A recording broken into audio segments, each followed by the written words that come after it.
আজকে আমার পুটলোর 1 মাস 10 দিন হলো।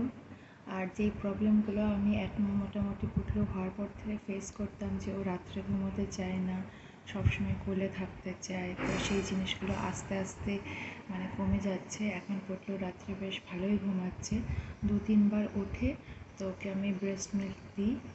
আর ফিড করার পর ও আবার ঘুমিয়ে যায়। ওই জিনিসটা তো হবেই, কারণ ওদের তো 2 ঘন্টা 3 ঘন্টা অন্তর অন্তর ওদের খিদে পায়। আর দুপুরবেলায় ভাত খাওয়ার পরও যে টাইমটা আমার একটু রেস্ট নেওয়ার টাইম, তো সেই টাইমটাও আমি দেখেছি খুব সুন্দর করে ঘুমায়। তো আগে আমি কি করতাম, ওকে আলাদা করে বিছানা করে শোয়াতাম। তো এখন কি করি, ওকে আমি আমার বুকের কাছে নিয়ে শোয়াই, একদম সাইড করে, ও এক সাইডে আমি এক সাইডে, একদম নিজের কাছে নিয়ে শোয়াই। তো সেখানে হয়তো আমার প্রেজেন্সটাও সবসময় ফিল করতে পারে, তো অনেক সিকিউর ফিল করে, তো তাই হয়তো ও খুব রিল্যাক্সভাবে ঘুমায়। তো আস্তে আস্তে দিন বেশ ভালোই কাটছে। তো আজকের এটাই আপডেট হলো। চলুন পরে আবার নতুন কোনো আপডেট নিয়ে আবার আপনাদের কাছে চলে আসবো।